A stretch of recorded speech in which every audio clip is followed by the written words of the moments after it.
guys, kembali lagi di Cerita Maya bersama saya Maya Anantia.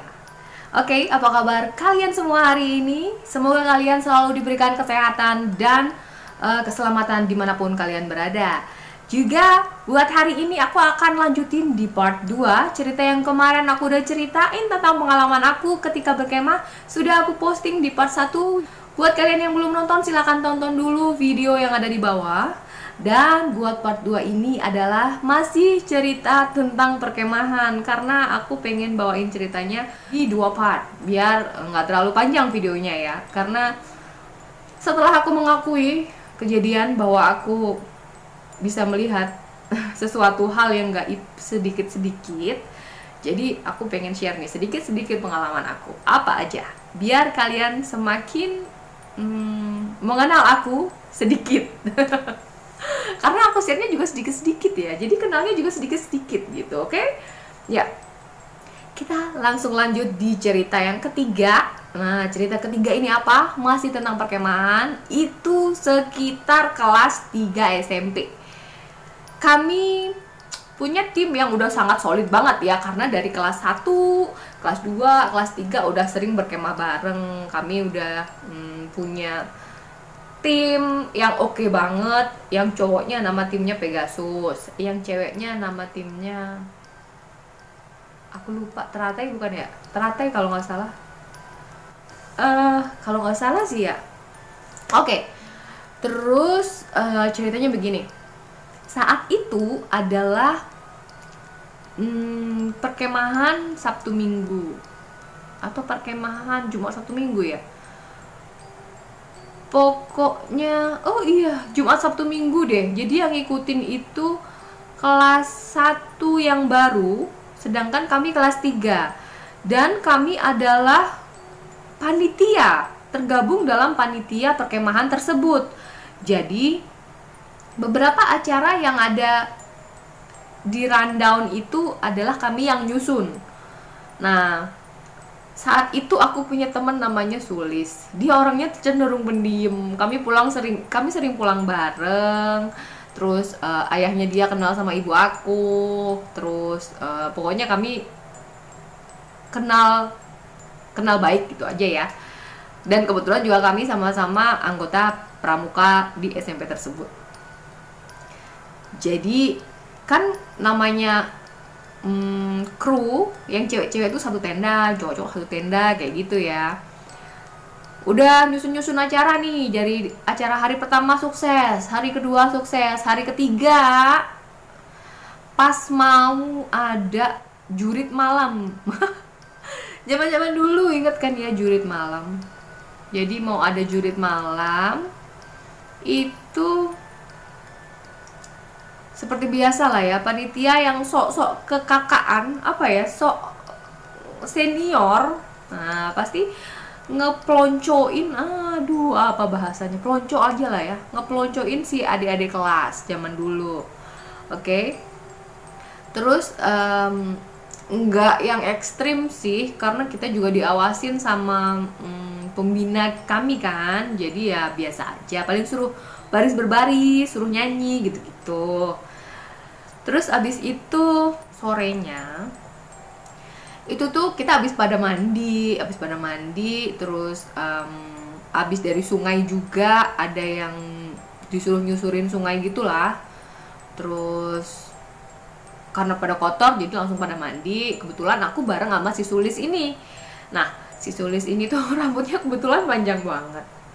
Dan itu menjelang maghrib deh kami selesainya mandi, karena memang antri, dan antrinya banyak banget, dan kamar mandinya juga terbatas. Jadi sampai menjelang maghrib kami baru tiba di tenda untuk berganti baju. Sedangkan teman-teman yang lain yang udah pada selesai beberes, berbenah diri, mereka udah pada menuju ke dapur umum untuk mempersiapkan makanan. Nah, ada juga yang rapat, ada juga yang nggak tahu ngapain, pokoknya di luar tenda. Kondisinya di tenda panitia itu, panitia si kelas 3 ini yang cewek, cuman ada saya sama Sulis. Awalnya ada sih satu orang temen saya, tapi abis itu ketika kami masuk dia keluar gitu. Nah akhirnya tinggal saya sama Sulis kan. Abis sisiran ganti baju. Terus Sulis ini kan rambutnya masih panjang nih, agak kusut juga kan.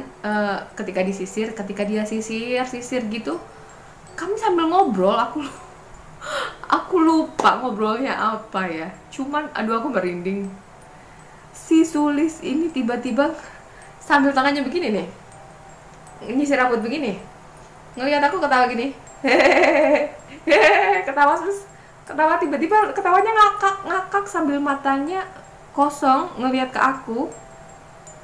Nah aku kan di tenda cuma berdua dan itu maghrib guys, gimana coba? Aku udah mikir nih anak kesurupan kan, aku pasti takut kan. Aku langsung teriak sekenceng-kencengnya keluar tenda. Posisi tenda itu kan nggak lebih tinggi dari badan kita. Posisi tenda itu kan rendah ya, otomatis kita harus keluar tenda itu harus membungkuk atau merundukkan badan gitulah ya untuk bisa menuju keluar tenda. Nah saya teriak sambil lari itu posisi badan saya sambil, seingat saya itu jalan ala monyet.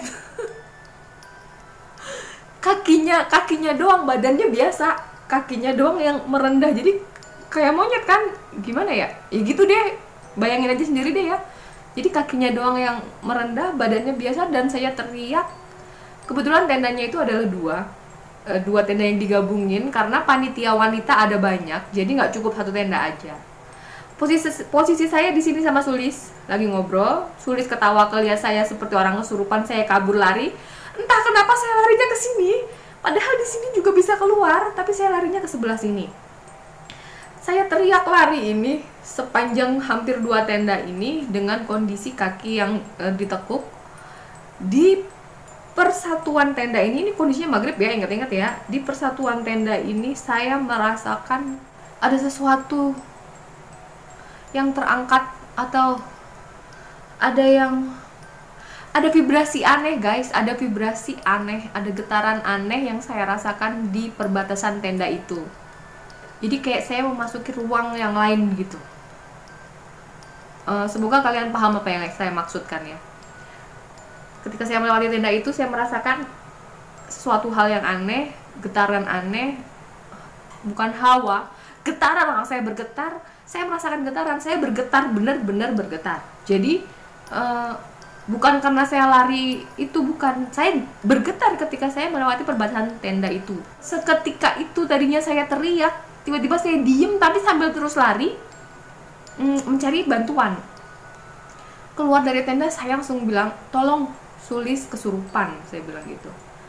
Sampai di dalam tenda Sulisnya masih ketawa terbahak-bahak. Terus dia bilang gini, kamu ngapain Maya? Aku nggak apa-apa, aku nggak kesurupan. Kamu ngapain Maya gitu?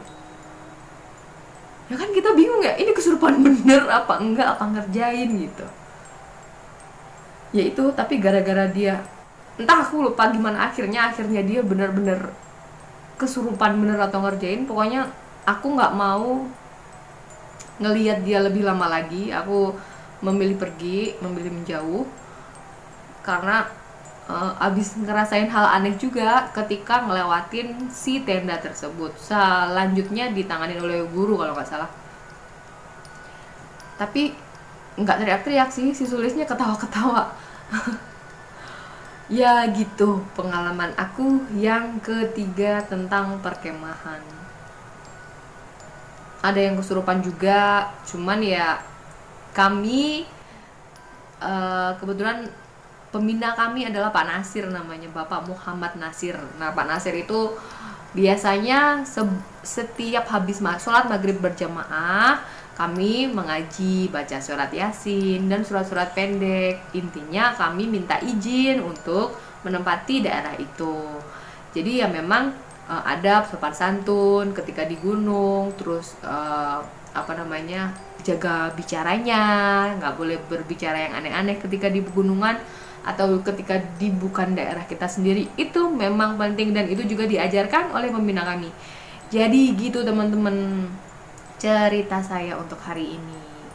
Jadi buat kalian yang punya cerita atau pengalaman yang sama, hampir mirip-mirip sama kayak saya, nah silahkan komen di bawah.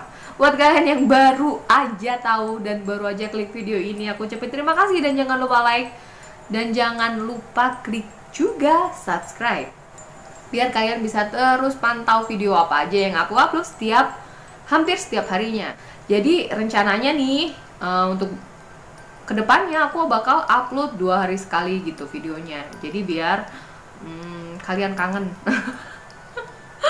Oke guys, terima kasih udah nonton cerita Maya pada hari ini. Terus kalian juga yang udah nonton jangan lupa share ke sosial media yang kalian punya.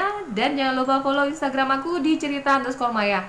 Kalian juga bisa share cerita horor yang kalian punya di DM-nya cerita_maya. Makasih buat kalian yang udah support aku dari video awal sampai video akhir. Terima kasih juga buat kalian yang udah selama ini subscribe dengan setia mendengarkan cerita Maya. Terima kasih juga kalian udah jadikan cerita Maya sebagai pilihan untuk mengisi waktu kalian ketika di rumah aja ini. Jadi sampai ketemu lagi di cerita Maya episode berikutnya. Bye bye.